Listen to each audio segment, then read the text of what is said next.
What is up with you guys? Jaden Alagan and welcome to another video. So for today's video guys, I will be discussing about the Landers membership card.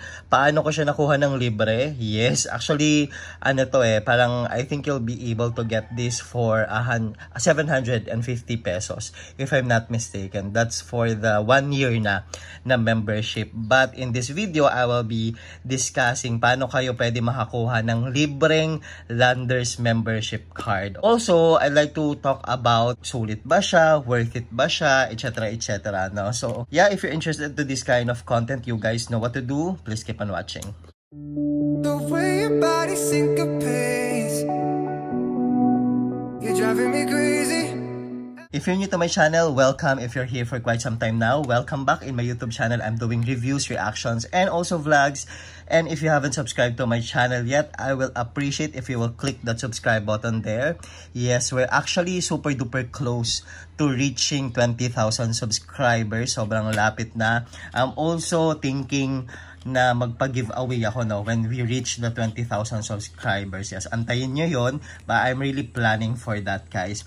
So sige guys, una, magkano ba si Landers na membership card? Again, if I'm not mistaken, nasa 700 to 750. Iba-iba Depende kasi nagpapapromo din talaga si Landers.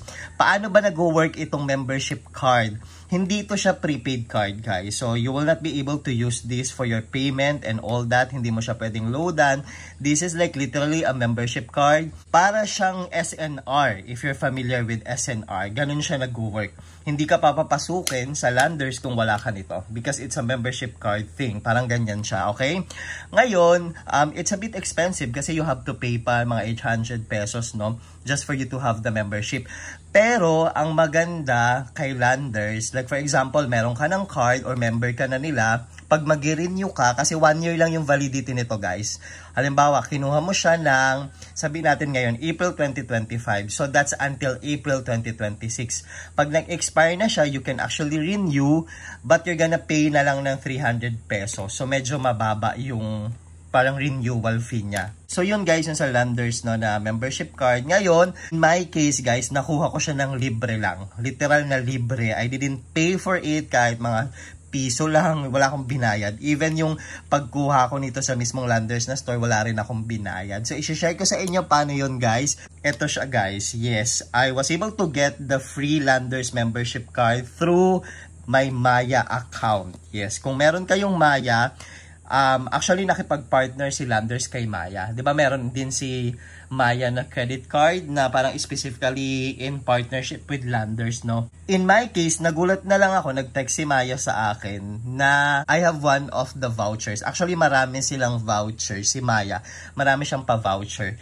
Isa sa voucher niya, I think few weeks ago, that was 2 or 3 weeks ago, yung free na Landers membership cards. Siyempre, sino ba namang hihindi, no? Sa mga membership card. Even yung SNR, usually nakukuha ko lang sila ng free. Even yung mga, kung ano-ano mga membership free ang nakukuha ko. Dahil nga meron akong Maya, meron akong GCash and other stuff, no? Yun lang yung maganda kay Maya. Sige, I will be doing a content about Maya. Probably yung love-hate relationship namin ni Maya because most of the time ayoko siya.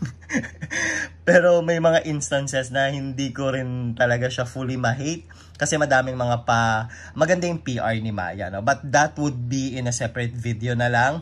So for this video lang guys, I will be focusing on the Landers membership card. So paano, yun nga, magte-text sa inyo si Maya or magno-notify siya sa mismong app. Tapos parang sasabihin niya doon na you can avail of this free membership card. I-click mo lang yon, etc. Tapos parang dadalhin ka niya sa pinaka-website ng Landers. All you have to do is to fill up all the informations needed. And then, yeah, yun lang. Ganun lang siya kabilis. Parang few days lang magte-text si Landers. Sa case ko, nalaman ko dahil sa Viber, nag-text si Landers na meron akong pa 50% off na pizza. Hindi siya free guys. Pero like halimbawa yung pizza yung malaki, kasi di ba malaki yung mga, parang SNR kasi si Landers guys. halimbawa sabihin natin na sa 1,100 yung buong pizza nila, yung malaki guys, yung sobrang laki talaga, makukuha ko lang siya ng 500 pesos. So syempre in-avail ko rin yon. Tas ang maganda pa, dalawang pizza yung pwede mong ma-avail, pero one time availment lang siya, hindi siya pwedeng 2 occasions. So yun ang ginawa namin, parang in-avail namin yung dalawang pizza na yun kasi 50% off na, 'di ba? Kaya maganda rin siya. So yun guys, tapos ito yung likod nitong Landers, meron kang picture dyan, tapos nandiyan yung information mo sa likod niya, ganyan. Medyo ma-stricto lang si Landers ngayon kasi syempre I think SNR used to be like that as well. Yung tipong hindi mo pwedeng ipahiram yung card mo sa kahit sinong members ng family mo, parang ganon. Talagang ikaw kailangan nandun. So medyo particular pa sila sa ganyan. SNR was used to be like that, pero ngayon kasi with SNR, parang halimbawa yung sa pinsan mo or sa kapatid mo, hiramin mo yung SNR niya, papapasukin ka na sa SNR. Pero si Landers, since nag-i-start pa din sila, para may system din, 'di ba? Para systematic kumbaga. So yun lang, hindi mo siya pwedeng paggamit kung kanino. Hahanapin ka talaga, especially kapag magbabayad ka na sa counter. Ganon. So, to answer the question kung worth it ba yung Landers, to be honest guys, okay naman.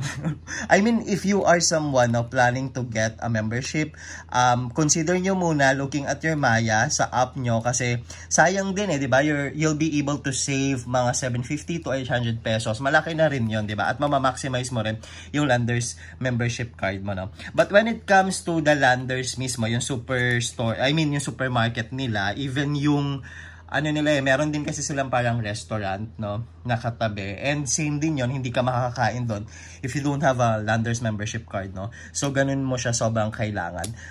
Kung tatanungin niyo ako worth it ba, hindi ko masyadong gusto yung Landers, to be honest. Pagdating sa mga offering nila na mga sa supermarket nila, even sa restaurant nila, nothing so special. Maganda lang kay Landers, mas aesthetic siya, especially dun sa kainan na part, yung restaurant na side, kumpara mo kay SNR. Mas magandang, para kasing mini restaurant na talaga yung fast food ni Landers. Ang dami niyang papuno sa loob, so very aesthetic siya. But nothing so special, especially with the food they offer, wala masyado. Even yung mga sa supermarket nila, ang maganda lang talaga kay Landers, ang napansin ko, they offer yung mga tingi-tingi. Kasi kay SNR, wala talaga yung mga sobrang malalakihan talaga, ganon. Kay SNR, syempre, very Filipino, kasi diba local naman yan, no? Yun, meron siya mga patingi and all that, which is maganda yun kasi tayo mga Pinoy talagang minsan we opted, you know, for that option Tas madami din si Landers na mga pa super sale, yun din ang maganda sa kanya. Kung magaling ka lang talaga mamili, medyo makakahanap ka rin na magandang deal.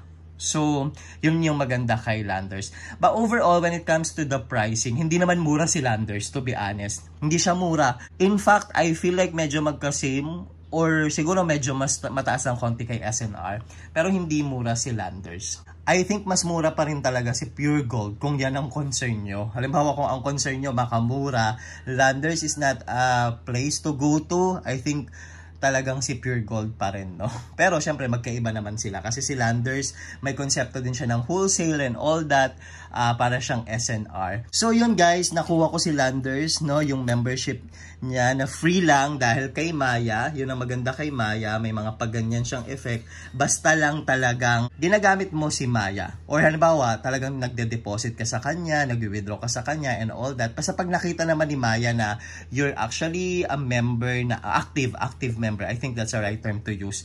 Marami siya mga pa-vouchers and some of the vouchers are just like on a different level. Talagang ma-appreciate mo kasi may mga pa-free membership siya and all that. So, that's all guys for this video. So, ma-enjoy ko yung Landers, no? Nang free lang. Thank you, Maya, for giving me the free membership card. Thank you so much.